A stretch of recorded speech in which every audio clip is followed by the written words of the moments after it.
کہ اس قدر مہنگائی کر دو کہ عوام ہی مر جائے، اور آدھی عوام ہی مر جائے گی تو اپنی مہنگائی ختم ہو جائے گی، جب خریدنے والے تھوڑے ہوں گے تو مہنگائی ختم ہو جائے گی، پھر یہ نعرہ مارے گی دیکھا ہم نے مہنگائی مکا دی۔ بڑے افسوس کی بات ہے، اب میں کیا کہوں، لعنت بھیجنے کو جی تو چاہتا ہے لیکن شاید اچھا نہیں لگے گا کسی کو۔ بہرحال اللہ تعالیٰ انہیں سمجھ عطا فرمائے، پہلے بھی انہوں نے قوم کو خوب لوٹا اور اب بھی مسلسل لوٹنے میں انہوں نے کسر نہیں چھوڑی۔ میرا ایک عرصہ دراز سے، آج سے نہیں، عرصہ دراز سے نقطہ نظر رہا ہے، لیکن میں نے ابھی چند دن پہلے تھوڑی ریسرچ کی ہے چیزوں کی، یعنی کہ دیکھی ہیں، اسٹڈی کی ہیں۔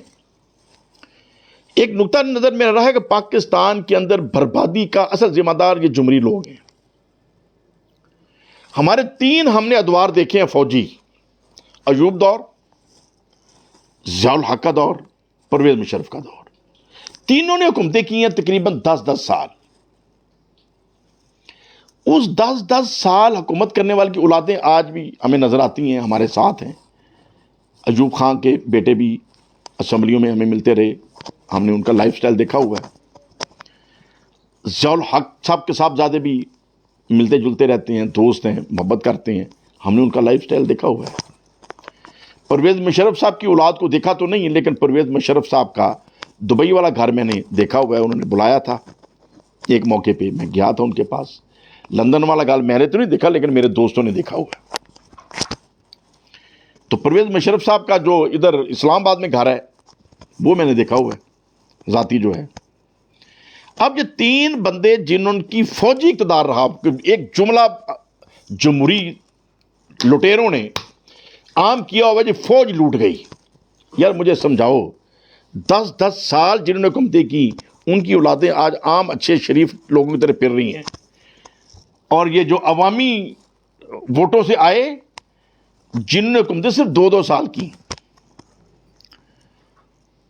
1979 سے لے کے 91 تک بے نظیر صاحبہ رہیں، پھر 91 سے 92 تک نواز شریف صاحب رہے، 94 تک، اور پھر آگے بے نظیر صاحبہ آ گئیں، اور پھر نواز شریف صاحب آ گئے۔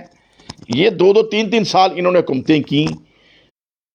2-2 3-3 سال حکومتیں کرنے والے دولت کے اندر ڈوبے ہوئے ہیں، ڈوبے۔ سب کو پتا ہے، یہ بات ڈھکی چھپی ہے۔ آج اعجاز الحق کو بھی دیکھ لیں اور گوہر ایوب صاحب کے بیٹے عمر ایوب کو بھی دیکھ لیں، جمہوری لوگ ہیں، یہ بدماش لوگ ہیں، ڈاکو ہیں، ڈاکو۔ اب یہ ڈاکو پھر آ جائیں گے قیمے والا نان لے کے اور پلا کے پلیٹ میں بوٹی ڈال کے۔ ہماری عوام بیچاری سادی ہے، بوٹی کھا کے ووٹ دے دیتے ہیں اور بدنام کرتے ہیں پاک فوج کو، چڑھ دوڑتے ہیں فوجی نہیں کام کرنے دیتے، فوجی نہیں کام کرنے دیتے۔ کتنا تھا؟ 3 روپے 31 پیسے از اکول ٹو $1۔ اور انڈیا کا روپیہ کتنے کا تھا جب پاکستان بنا؟ 4 روپے 16 پیسے۔ منڈا صاحب اگر آپ بھی سن رہے ہیں تو سیکھ لیں، سمجھ لیں۔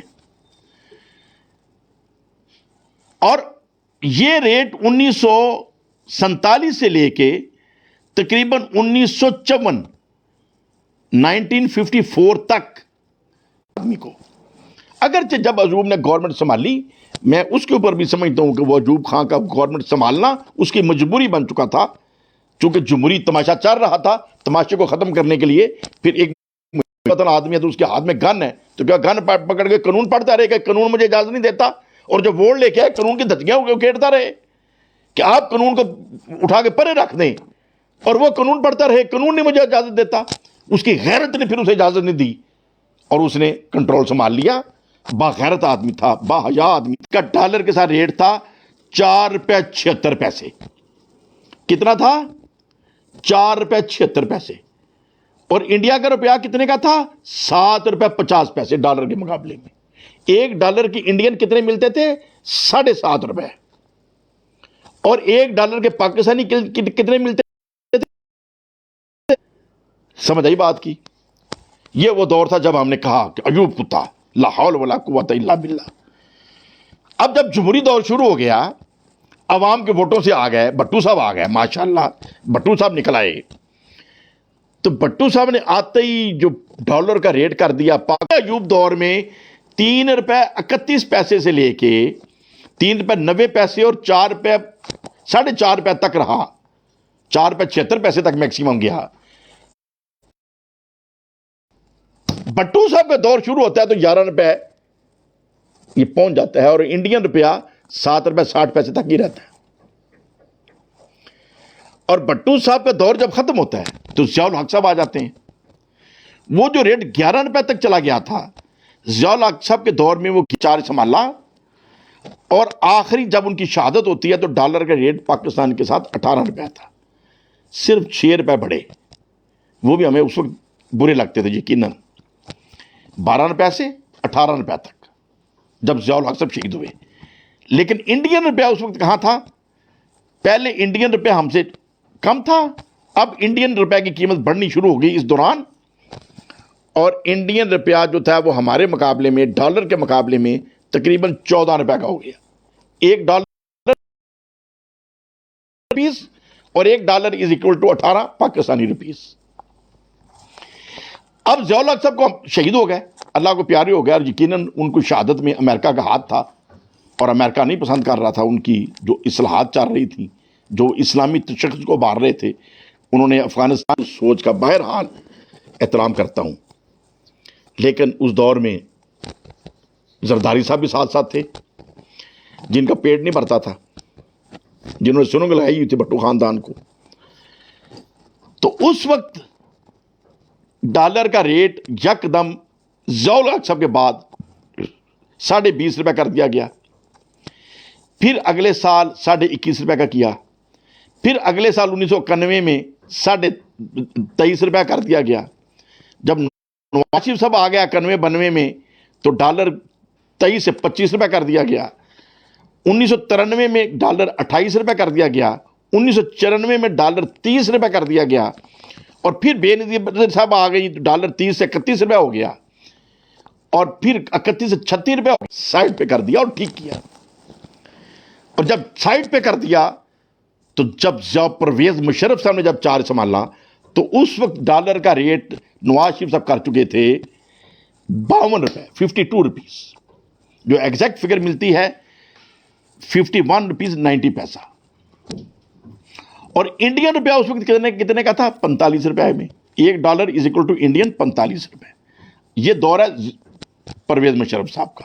اب پرویز مشرف صاحب جتنی دیر رہے، چونکہ وہ ظالم تھے، چونکہ وہ ڈکٹیٹر تھے، اور وہ جمہوری نہیں تھے، تو ڈالر کا ریٹ بھی اوپر نیچے نہیں ہوا۔ 10 سال رہے،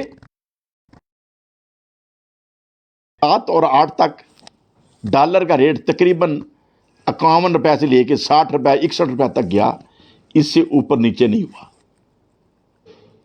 سمجھائی بات کی؟ اب پھر جمہوری دور شروع ہو گیا، ووٹ لے کے جنہوں چونکہ نان کھلائے ہوئے تھے کیمے والے فلا کے 2010 میں 87 روپے کر دیا، 2011 میں 88 روپے کر دیا، 2012 میں 96 روپے کر دیا، 2013 میں 107 روپے، 2014 میں پھر 103، تھوڑا کم ہوگا نواز شریف دور میں، تھوڑا اس نے بہتری لانے کی کوشش کی کہ میں ذرا ثابت کروں میں بڑا اچھا آدمی ہوں۔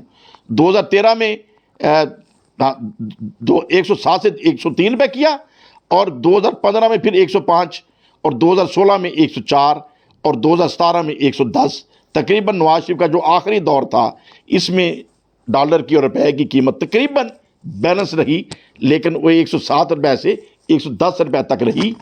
اور لیکن پرویز مشرف جب دنیا سے گیا، یا جب حکومت ختم ہوئی، تو ڈالر 60 روپے کا تھا، اور آج جب نواز شریف صاحب کو ہٹایا گیا تو ڈالر 110 روپے کا تھا۔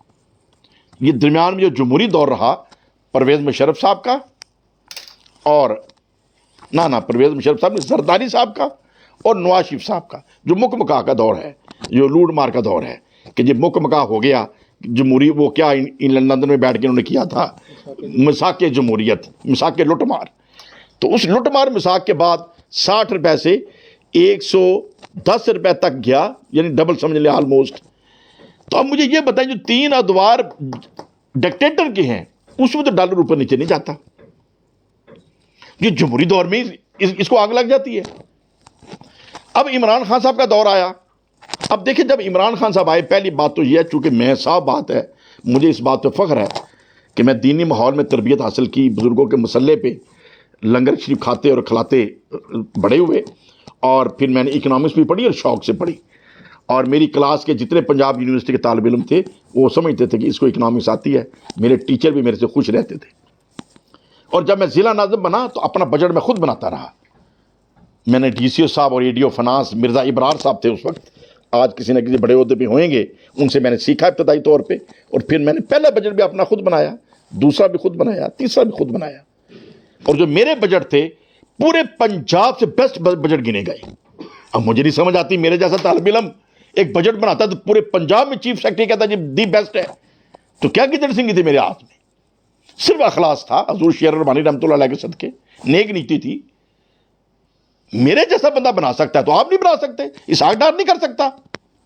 کیوں؟ اسحاق ڈار نے سوچنا ہے لوٹنا کیسے ہے، نواز شریف کی چوری کو پردہ کیسے ڈالنا ہے، گواہی جھوٹی کیسے دینی ہے، جھوٹی گواہی دے کے ملک سے فرار کیسے ہونا ہے، بھاگنا کیسے ہے، جب 24 گھنٹے لوٹنا کیسے ہے، اور چوری چھپانی کدھر ہے، پھر عدالتوں میں جھوٹ کیسے بولنا ہے، پھر ججوں کی ننگی فلمیں کیسے بنانی ہے، پھر ججوں کو بلیک میل کیسے کرنا ہے، پھر مریم نے اپنا وہ ساتھ لگایا ہوا ہے 24 گھنٹے ان بےغیرتوں کا دماغ جب لوگوں کو بلیک میل کرنے کی طرف جائے گا تو بجٹ اسحاق ڈار صاحب آپ کیسے بنائیں گے؟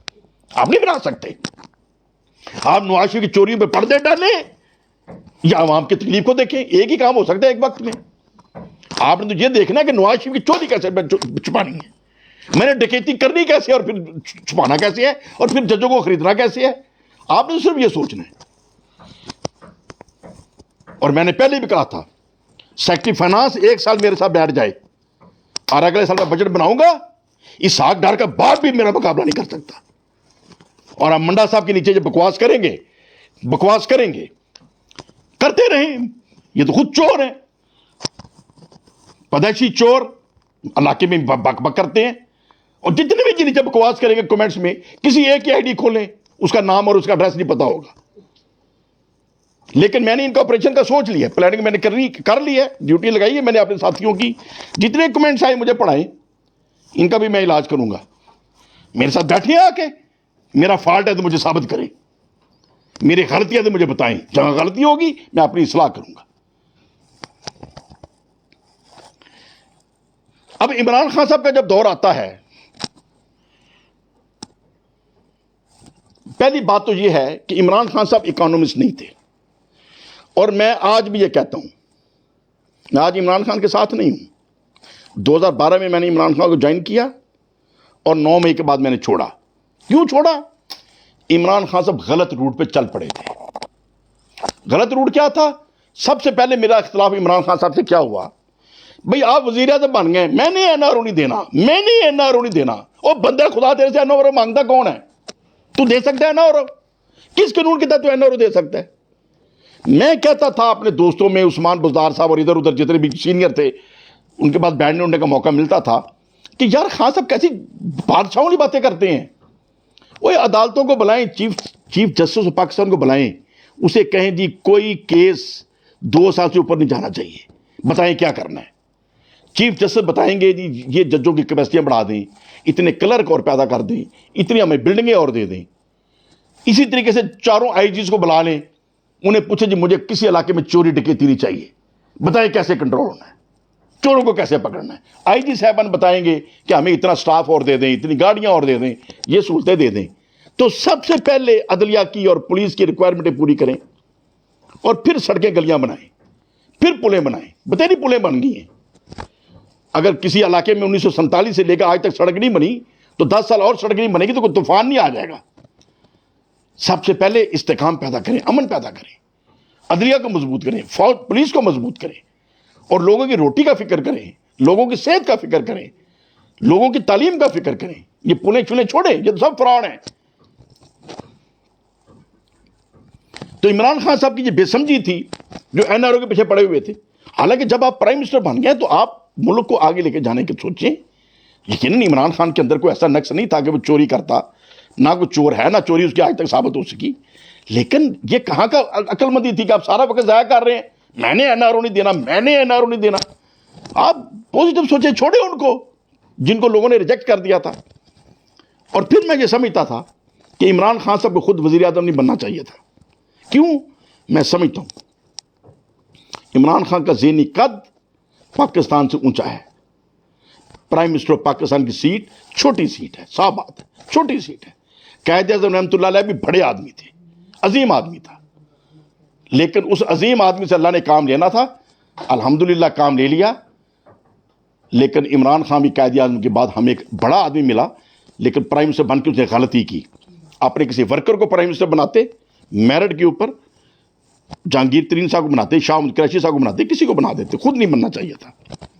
بہرحال آج تو ہم عمران خان صاحب کے ساتھ نہیں ہیں. کیوں؟ جس کچی روڈ کے اوپر وہ چل رہے تھے، ہم بار بار کہتے رہے یہ غلط کر رہے ہیں. پنگا سیاسی لیڈروں کے خلاف پنگا، ٹھیک ہے. دیکھیں میں مسلم لیگ نون سے اختلاف رکھتا ہوں، لیکن لیڈر آف اپوزیشن میاں شہباز شریف صاحب تھے. کیا قانون اور آئین آپ کو پابند نہیں کرتا کہ لیڈر آف اپوزیشن کے ساتھ بیٹھ کے آپ بات کریں اور مختلف فلاں چیزیں ان کے ساتھ طے کریں؟ آپ پابند ہیں، اس کے ساتھ بیٹھیں، اس کے ساتھ بات کریں، اس کے ساتھ مشورے کے ساتھ جو چیزیں طے کرنی ہیں وہ طے کریں. تو جب آپ نے اس طرح کی حرکتیں کی، اس طرح کی بادشاہیاں کی، تو پھر یہ کچھ ہونا ہی تھا جو آج آپ کے ساتھ ہو رہا ہے. اور پھر عدم اعتماد ہوئی تو آپ نے روکی نہیں اپنی عدم اعتماد، اور ملبہ ملٹری کے اوپر ڈال دیا. حالانکہ میں وٹنس ہوں اس بات کا کہ آپ کے خلاف ابھی جنرل باجوہ صاحب نے جو باتیں کی میں نے وہ ساری سنی نہیں ہیں، لیکن کہ وہ پتہ نہیں وہ کس غصے میں باتیں کر رہے ہیں اور کہاں کی باتیں کر رہے ہیں. لیکن عدم اعتماد کے اندر افواج پاکستان کا 1% بھی کردار نہیں تھا. اس کا تو میں ذاتی طور پہ وٹنس ہوں. ہاں، یا آپ بتا دیں جو آپ نے کسی کو منانے کی کوشش کی. کبھی آپ امریکہ پہ ملبہ ڈال دیتے ہیں کہ جی امریکہ نے سائفر بھیج دیا، کبھی آپ ڈال دیتے ہیں فوجوں کے اوپر ڈال دیتے ہیں. تو یہ آپ کی ایک بہت بڑی مسٹیک تھی. اور پھر آپ نے جو گاڑی احتجاج کہا، جی ملٹری اداروں کے باہر جا کے احتجاج کریں، ٹھیک ہے. میں آج بھی نہیں مانتا کہ آگ لگانا، وہاں توڑ پھوڑ کرنا کوئی تحریک انصاف کی پلاننگ تھی، لیکن احتجاج کرنا تو آپ نے کہا تھا نا. کیوں کہا؟ احتجاج کرنا تھا گورنر ہاؤس جا کے کریں، چیف منسٹر دفتر کریں، پرائم منسٹر دفتر کریں، سیاسی اداروں پہ کریں. آپ فوجی بلڈنگوں کے آگے جا احتجاج جب کرائیں گے تو لوگ اشتعال میں آ کے پھر آپ کے بندے بھی کر سکتے تھے، کوئی مخالف بھی کر سکتا تھا. ہو سکتا ہے کسی مخالف نے کر دیا ہو سکتا ہے آپ کے اپنوں نے کر دیا ہو، لیکن مجرم تو آپ ہیں. آپ نے وہ روٹ کیوں دکھایا؟ اس روٹ پہ بھیجا کیوں؟ تو بہرحال عرض کرنے کا مقصد یہ ہے کہ عمران خان صاحب جب یہ کچے کے روٹ پہ چل پڑے تو پھر کم از کم ہمارے جیسا شریف آدمی تو نہیں چل سکتا. ویسے میں ان کا قدردان ہوں، لیکن ابھی جو ڈالر کے ریٹ کی بات کر رہے ہیں، عمران خان صاحب کے دور کے اندر جب انہیں حکومت ملی تو ڈالر 121 روپے کا تھا، اور 121 روپے سے 180 روپے تک ڈالر کیا، یعنی کہ تقریباً 1/3. اور جو جمہوری دور شروع ہوا پرویز مشرف کے بعد 60 روپے سے 120 گیا، ڈبل. جمہوری دور جو زرداری صاحب کا اور نواز شریف صاحب کا ملا کے ان 10 سالوں میں وہ ڈبل ہوا. اور عمران خان کے دور کے اندر ڈالر کا ریٹ جو تھا 120 روپے سے 180 روپے تک گیا، یعنی کہ 1/3 بڑھا، 33 پیسے بڑھا. لیکن اس بڑھنے کے اندر جو میں نے اپنی اکنامکس کی اور بجٹ کی بات کی، اس لیے کہ مجھے ان چیزوں کا سینس ہے اور سمجھ ہے، اور پھر میں ایکسپورٹ کرتا رہا ہوں، ابھی بھی میرا ایکسپورٹ مارکیٹ میں ریلیشن ہے. تو ڈالر اوپر نیچے ہونا مجھے اندازہ ہے کہ یہ کیسے ہوتا ہے اور کیا ہوتا ہے. ایک تو انٹرنیشنل حالات خراب تھے، ایک تو نواز شریف دور جب ختم ہوا تو وہ دانستہ جان بوجھ کے ٹوئے بنا کر گئے، کھڈے بنا کر گئے کہ عمران خان کی متوقع حکومت تھی، یہ آئے گی تو کھڈوں میں گرے. وہ پری پلانڈ کھڈے کیے گئے اور اس آگدار صاحب دوڑ گئے، کھڈے نکال کر دوڑ گئے. تو وہ ایک تو وہ کھڈے تھے جن میں انہوں نے گرنا تھا اور گرے عمران خان صاحب. دوسرا کرونا کی آفت آ گئی اور پوری دنیا کے اندر وہ ایک پریشانی بنی. تو یہ ایسے حالات بنے، اور پھر عمران خان صاحب نے جو اسد عمر صاحب کو تبدیل کیا، مجھے اس سے بھی اختلاف تھا، غلطی کی. اسد عمر بہترین آدمی تھا، نہیں بدلنا چاہیے تھا، لیکن بہرحال جس کے کہنے پہ بدلا، مسٹیک کی. یہ کچھ مسٹیکس ایسی ہوئیں جن کی وجہ سے اکانومی کو خان صاحب نہیں سنبھال سکے، لیکن ان کی ناسمجھی کے باوجود، ایکسپرٹ نہ ہونے کے باوجود ڈالر 180 روپے تک کیا. اور اس کے بعد سیانے آ گئے